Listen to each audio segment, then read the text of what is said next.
we are able to see the things around us. Do you know what body part I am talking about?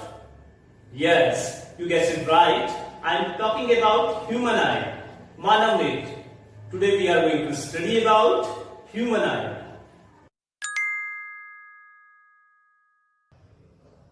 मानव नेत्र एक ऐसा प्राकृतिक lens है जो आवश्यकता अनुसार अपनी फोकस दूरी को परिवर्तित कर सकता है।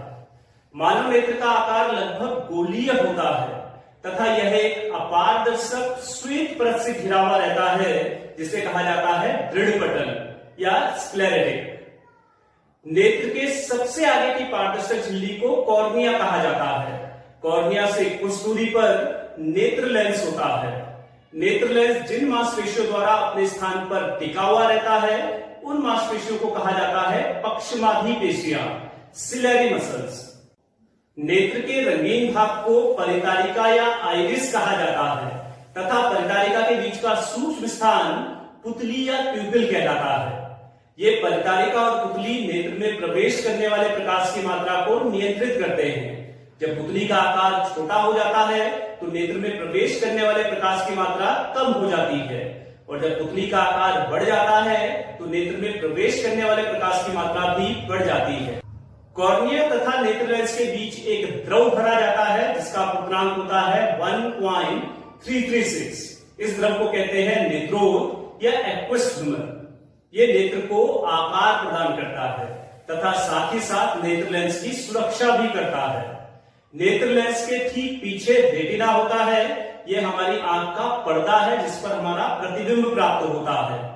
रेटिना और नेत्र लेंस के बीच में भी एक द्रव भरा जाता है जिसका अपवर्तनांक भी 1.336 होता है। इसे कहा जाता है कचाव द्रव, विट्रस ह्यूमर। किसी वस्तु से चलने वाली प्रकाश किरणें नेत्र लेंस पर पड़ने के पश्चात रेटिना पर प्रतिबिंब बनाती हैं। रेटिना पर बनने वाला प्रतिबिंब वास्तविक और उल्टा होता है परंतु वस्तु हमें कैसी दिखाई देती है? सीधी। इसका कारण यह है कि रेटिना पर दो प्रकार के प्रकाश सुग्राही सेल होते हैं। एक प्रकार के सेल का आकार दंड या रॉड के आकार का होता है। इन्हें कहा जाता है नेत्र दंड, आई रॉड। जबकि दूसरे प्रकार के सेल का आकार शंकु या कोन के आकार का होता है।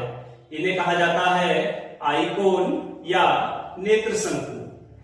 नेत्रदंड मंद प्रकाश के लिए सुग्राही होता है तथा यह वस्तु के आकार की इंफॉर्मेशन को कलेक्ट करता है, जबकि नेत्र शंकु तीव्र प्रकाश के लिए सुग्राही होता है और यह वस्तु के रंग की इंफॉर्मेशन को कलेक्ट करता है।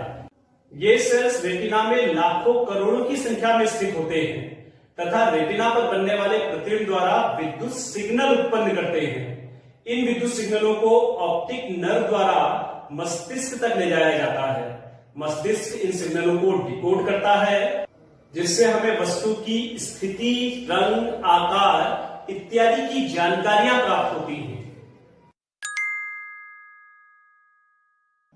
मानव नेत्र एक ऐसा प्राकृतिक लेंस है जो मांसपेशियों द्वारा अपने स्थान पर टिका रहता है। जिन मांसपेशियों द्वारा यह अपने स्थान पर टिका रहता है उन्हें कहा जाता है पक्षमाधी पेशियां या सिलेरी मसल्स। ये मानव नेत्र आवश्यकता अनुसार अपनी फोकस दूरी को परिवर्तित कर सकता है। जब हमें दूर की वस्तु देखनी हो तो मांसपेशियां रेस्ट पोजीशन में रहती हैं जिससे नेत्र लेंस की मोटाई कम हो जाती है और इसकी फोकस दूरी बढ़ जाती है।